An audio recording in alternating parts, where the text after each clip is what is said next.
जो बहादुर इस देश का है, जो एक ऐसा आदमी है जो सच्चा राष्ट्रभक्त है, जो एक ऐसा आदमी है जिसके दिल में ये पीड़ा होती है कि आज भी इतने लोग भूखे क्यों सो रहे हैं। जब तक मेरे रगों में खून है, आप कभी अपने आप को अकेले नहीं पाओगे अपनी लड़ाई में।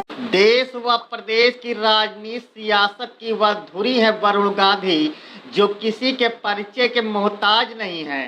गांधी परिवार के वह विरासत है वरुण गांधी, जिसकी इस देश पर 70 साल सत्ता रही है। भले ही वरुण गांधी व उनकी मां का रिश्ता गांधी परिवार और उनकी राजनीति से कोई वास्ता न रहा हो, लेकिन जिसने स्वर्गीय संजय गांधी का वह दौर देखा होगा वह बताता है कि सांसद वरुण गांधी के पिता स्वर्गीय संजय गांधी भी अन्याय के खिलाफ आवाज उठाने में कभी पीछे नहीं रहते थे। अपने इसी बेबाकी बयानबाजी व सत्ता की चाहत न रखने वाले वरुण गांधी भी अपने पिता स्वर्गीय संजय गांधी की तरह अपने बेबाकी बयानबाजी के लिए लगातार सुर्खियों में बने रहते हैं। वरुण गांधी व सांसद मेनका गांधी भले ही भाजपा से सांसद हों, लेकिन वरुण गांधी एक ऐसे नेता हैं जो अन्याय के खिलाफ अपने ही पार्टी के केंद्र व प्रदेश के खिलाफ हमेशा हमलावर बने रहते हैं। बीते दिन मां मेनका गांधी के साथ वरुण गांधी अपने संसदीय क्षेत्र पीलीभीत का एक दिवसीय दौरे पर थे। इस दौरान पीलीभीत के बिलसंडा में वरुण गांधी ने जनसभा को संबोधित करते हुए कहा कि आज की जो परिस्थितियां चल रही हैं उन परिस्थितियों से लोग डर रहे हैं कि आवाज उठाने पर उनके ऊपर कार्रवाई हो जाएगी। उन्होंने लोगों को हिदायत दी कि जुल्म करना जितना पाप है उतना जुल्म सहना भी पाप है। आप अकेले नहीं हैं, हमारे रंगों में जब तक खून है हम आपकी हर लड़ाई में आपके साथ हैं। हम लोग एक ऐसे परिस्थितियों में रूबरू हो रहे हैं जिसमें हम लोगों को भी पूरे तरह अपने हृदय से डर निकालना पड़ेगा। अगर हम लोग ने ये सोचा कि हम लोग सुरक्षित रहेंगे, शांत रहेंगे, मौन रहेंगे, आज हमारी लड़ाई कौन लड़ने आएगा। यही नहीं, जनसभा को संबोधित करते हुए वरुण गांधी ने कहा कि हमारी लड़ाई लड़ने कौन आएगा, यह लड़ाई हमको खुद लड़नी पड़ेगी। आज उत्तर प्रदेश में कोई ऐसा गांव नहीं है जिसमें गलत तरीके से लाखों पात्रों के राशन कार्ड न काटे गए हों। मैं अकेला ही था जिसने आवाज उठाई और सरकार को बैकफुट पर आना पड़ गया। कि ऐसा कोई गांव नहीं है उत्तर प्रदेश में जिसमें गलत तरीके से लोगों के राशन कार्ड न कट रहे हों। मैं सही कह रहा हूं कि मैं गलत कह रहा हूं?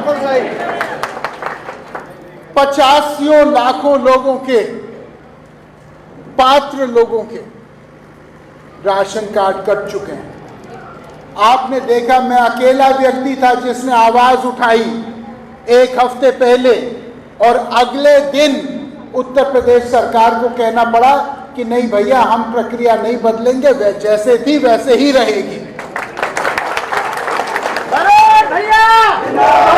भाइयों, सरकार का काम है अपनी बात रखना, सरकार का काम है अपने राज को और स्थापित और गहरा करना। हम लोग का काम बेमतलब का खिंचाव नहीं है, बेमतलब की लड़ाई नहीं है, लेकिन हमारी मर्यादा, हमारा आत्मसम्मान, हमारा हक कुचला ना जाए, इसकी देखरेख, इसकी जिम्मेदारी हमारे खुद की है। लोगों के मन में एक भय है कि यदि हमने अपनी बात रखी तो हमारे ऊपर केस हो जाएगा, यदि हमने अपनी बात रखी तो बेमतलब के मुकदमे हो जाएंगे, हम पे दबाव होगा, हमारा घर खसाया जाएगा, हमारे व्यापार में तंग किया जाएगा, हमारी खेती किसानी में हम लोग को तंग किया जाएगा। भाइयों, मैं आपको जिम्मेदारी से एक बात बोल रहा हूं, जब तक मेरे रगों में खून है, आप कभी अपने आप को अकेले नहीं पाओगे अपनी लड़ाई में। किसी भी, मैं न धर्म देखता हूं, न जात देखता हूं, न अमीर गरीब देखता हूं, न फायदा नुकसान देखता हूं। मैं केवल एक चीज सोचता हूं कि जुल्म करना जितना पाप है, जुल्म सहना उससे भी बड़ा पाप है। भैया वरुण गांधी यहीं चुप नहीं रहे। उन्होंने सरकार को घेरते हुए कहा कि कोरोना काल में 80% नेता अपने घरों में थे। मैं अकेला अपने संसदीय क्षेत्र का दौरा कर उस दौरान अपने बच्चों की एफडी तोड़वा कर जितनी दवाइयां व ऑक्सीजन की जरूरत थी उसकी व्यवस्था मैंने किया। यह बात मेरी मां ने कहा था कि इस विषम परिस्थितियों में यह सिद्ध करने का समय है कि यह हमारा परिवार है। जब कोरोना का बहुत भयानक रूप हमारे सामने आया था, उत्तर प्रदेश के जितने जनप्रतिनिधि थे, मैं दावे के साथ कह रहा हूं 80% अपने घर के बाहर भी नहीं निकले थे। लेकिन मैंने ऐसा कोई ब्लॉक नहीं है जिसका दौरा नहीं किया। उस समय मैं हफ्ते में एक बार आता था और जितनी दवाइयां पूरे पीलीभीत में बटी अस्पतालों में, वो सब मेरे जेब से। जितना ऑक्सीजन अस्पतालों में बटा, बताइए मैं सही कह रहा हूं कि मैं गलत कह रहा हूं? मैंने अपने बच्चे की एफडी तोड़ी, अपनी बेटी की एफडी तोड़ी मैंने बैंक से, क्योंकि मेरी मां ने मुझे कहा कि ये वो समय है जब चुनाव हम लड़ते हैं तो हम इन लोगों को बोलते आप हमारे परिवार हो। आज इन परिस्थितियों में तुमको सिद्ध करके दिखाना पड़ेगा कि तुम परिवार मानते हो सबको। ही नहीं, किसानों व बेरोजगारी के मुद्दे पर वरुण गांधी ने जमकर सरकार पर निशाना साधते हुए कहा कि जब दिल्ली में किसान धरने पर बैठे थे, उस दौरान 700 किसानों की मौत हुई थी, तो हमने प्रधानमंत्री को पत्र लिखकर यह कहा था कि आपको जो करना है वह करिए, लेकिन जिन किसानों की मौत हुई है उनके परिवार वालों को मुआवजा दीजिए। वहीं बेरोजगारी के मुद्दे पर भी वरुण गांधी ने कहा कि करोड़ों पद विभिन्न विभागों में खाली हैं, सरकार के पास पैसे भी हैं, तो क्यों पद भरे नहीं जा रहे हैं? आज देश व प्रदेश के लोग आर्थिक संकटों से जूझ रहे हैं, किसी के पास कोई काम नहीं है। आपको पता है कि 13 साल से मैं सांसद हूं, मैंने आज तक कभी संसद की तनख्वाह नहीं ली। हर महीने मेरी तनख्वाह देश के ऐसे किसान परिवार के पास जाती है जिसके मुख्य कमाने वाले व्यक्ति ने आत्महत्या की है, उनके परिवार के पास मेरा चेक जाता है, चाहे वो कश्मीर का हो या तमिलनाडु का हो। जब किसान आंदोलन चला था हमारे देश में, तो मैं अकेला व्यक्ति था जिसने प्रधानमंत्री को चिट्ठी लिख के बोला कि चाहे आपने कदम जो भी उठाना है, लेकिन ये जो 700 लोग शहीद हुए दिल्ली की राजधानी के सड़कों पे, इनका जवाब कौन देगा? इनके बारे में कौन बोलेगा आगे? आज देश का सबसे बड़ा मुद्दा बेरोजगारी का मुद्दा है। यहां जितने लोग बैठे हैं, सबके दिल में कहीं ना कहीं अपने परिवार को लेके कोई ना कोई आर्थिक चिंता है। मैं सही कह रहा हूं कि मैं गलत कह रहा हूं? आज जो युवा देश की पूंजी है, उन युवाओं के दसियों हजार चिट्ठी, मैसेज, ट्विटर और फेसबुक पे मुझे रोज मैसेज आते हैं। वो मुझसे प्रश्न पूछते हैं। वो प्रश्न क्या होते हैं?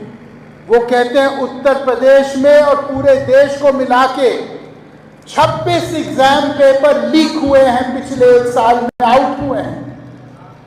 अभी बिहार का पेपर कैंसिल हुआ था, बिहार का सबसे बड़ा एग्जाम का पेपर बीपीएससी। उसकी जिम्मेदारी कौन लेगा? क्या उन वो लीक कराने वाले माफिया में किसी को सजा मिली है? जो करोड़ों बच्चे आज बेकार उनकी जिंदगी हो रही है, आर्मी में भर्ती होती है 18 से लेकर 21 साल की उम्र तक, क्या 22 साल का नौजवान बूढ़ा हो गया है कि उसकी वो देश के काम उसके नौजवानी नहीं आ सकती? क्या मैं बात सही कर रहा हूं कि गलत कर रहा हूं? मैं पूछना चाहता हूं कि आज 1,60,00,000 रिक्त पद पड़े हैं पूरे राष्ट्र में, सरकारी नौकरी। जब एक नौजवान लोन लेने जाता है तो उसके प्राण सूख जाते हैं, उसको कोई लोन नहीं मिलता। उसको जो लोन में बैंक देने वाला व्यक्ति बैठा है वो अंत में उससे पूछता है कि भैया कुछ लक्ष्मी दर्शन किनारे में कर दो, तो जितना मर्जी लोन लेना है ले लो। क्या मैं सही कह रहा हूं कि मैं गलत कह रहा हूं?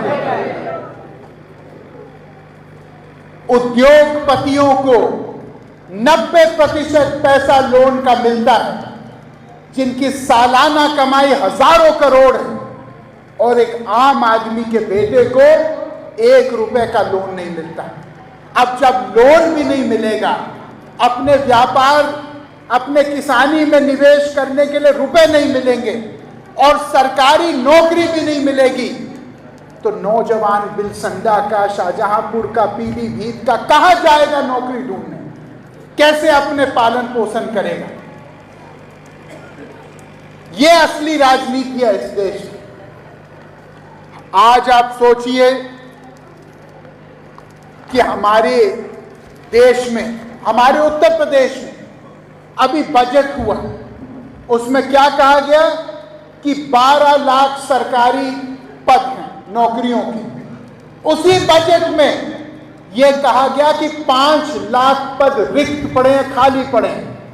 अब मैं ये पूछना चाहता हूं कि जब कोई नौकरी सरकार की दी जाती है तो उसके साथ आर्थिक प्रबंधन भी साथ साथ होता है। तो जब सरकार के पास रिक्त पद भी है, खाली पद भी है, और उसके साथ पैसा भी है, तो भर्तियां क्यों नहीं हो रही हैं देश में? क्या मैं सही पूछ रहा हूं कि मैं गलत पूछ रहा हूं? एक आम आदमी, आज निजीकरण का दौर चल रहा है। आज मैंने फेसबुक और ट्विटर पे एक चीज डाली इलाहाबाद को लेके, आप पढ़िए। उसमें मैंने क्या लिखा? मैंने कहा निजीकरण की तरफ रास्ता बढ़ रहा है। अब एक बात बताइए, अगर सारा गेल, सेल, BHNL, BSNL, LIC सब बिक जाएगा, तो जब आम आदमी के बेटे को जो थोड़ी बहुत नौकरी की उम्मीद है, वो क्या मुंबई में टाटा बिरला के पास जाके नौकरी ढूंढेगा? वो नौकरी किसको देंगे? वो मुंबई, बैंगलोर, चेन्नई और दिल्ली में पढ़े हुए, बड़े बड़े कॉलेज में पढ़े हुए लोगों को देंगे। किसान के बेटे को, छोटे व्यापारी के बेटे को, मजदूर के बेटे को, एक आम नौजवान के सारे रास्ते अगर बंद हो गए तो ये देश का भविष्य किस अंधेरे में जाके अंजाम तक पहुंचेगा। आपका जीवन में रोज आपको यह सत्य उजागर होता है और आप इसकी वास्तविकता जानते हैं। भाइयों, मैं जब राजनीति में आया तो मेरे मन में यह चिंता थी कि मेरा क्या होगा। आज मुझे चिंता है कि मेरे देश का क्या होगा। आज मुझे चिंता है, मैंने अपना जीवन देश के नाम किया है, मुझे अपने नुकसान की कोई चिंता नहीं। और जो बहादुर इस देश का है, जो एक ऐसा आदमी है जो सच्चा राष्ट्रभक्त है, जो एक ऐसा आदमी है जिसके दिल में ये पीड़ा होती है कि आज भी इतने लोग भूखे क्यों सो रहे हैं, आज भी किसान के बच्चे फीस क्यों नहीं टाइम पे दे पा रहे, आज भी एक आम नौजवान क्यों बैठ के गांव में खाली घूम रहा है, नहर के किनारे बैठा है, ताश खेल रहा है, YouTube देख रहा है, क्योंकि कोई काम नहीं है, कोई भविष्य नहीं है, कोई उम्मीद नहीं है और उसके ऊपर कोई चिंता भी नहीं। मेरी राजनीति चुनाव तक सीमित नहीं है। मेरी राजनीति एक आंदोलन है। मुझे बताओ, क्या हमारा देश, क्या हमारे गरीब, क्या हमारे किसान, क्या हमारे नौजवान क्या बचाने लायक है या बचाने लायक नहीं है? धर्म, जात, इससे ऊपर उठ के देखो, इस राजनीति ने हमको कहां जाके खड़ा किया है, आप मेरे से अच्छा जानते हो। हम एक दूसरे की रक्षा करें, ईमानदार राजनीति की रक्षा करें, साहसी भारत की रक्षा करें, उस आवाज को मौन नहीं होने देंगे जो आवाज इस देश के आम नौजवान की, किसान की आवाज। यही मेरा लक्ष्य है, इसलिए आज मैं यहां आया हूं। क्या आप खड़े हैं साथ में? बहुत बहुत धन्यवाद। आज मैं जितने लोगों ने इस कार्यक्रम को सफल करने में मेहनत की, मैं सबको कोटि कोटि प्रणाम करता हूं। आप लोग इतने गर्मी में 3-3 घंटे से मेरा इंतजार कर रहे हैं, मैं कोटि कोटि आपको प्रणाम करता हूं। एक बार हमारी ब्लॉक वाइज मीटिंगें होंगी, उसके बाद ग्रामीण दौरा फिर से शुरू होगा। आप सब लोगों की जिंदाबाद। मेरे राजनीति में मेरी जिंदाबाद के लिए कोई जगह नहीं है। एक आखिरी नारा लगेगा, किसान नौजवान जिंदाबाद। बोलिए, किसान नौजवान जिंदाबाद, किसान नौजवान जिंदाबाद। देश की रक्षा करना, देश के मान सम्मान आपके हाथ में मैं छोड़ के जा रहा हूं। जय हिंद, जय भारत। तमाम खबरों से हमारे साथ बने रहने के लिए हमारे PS News 24 YouTube चैनल को सब्सक्राइब व लाइक करना न भूलें।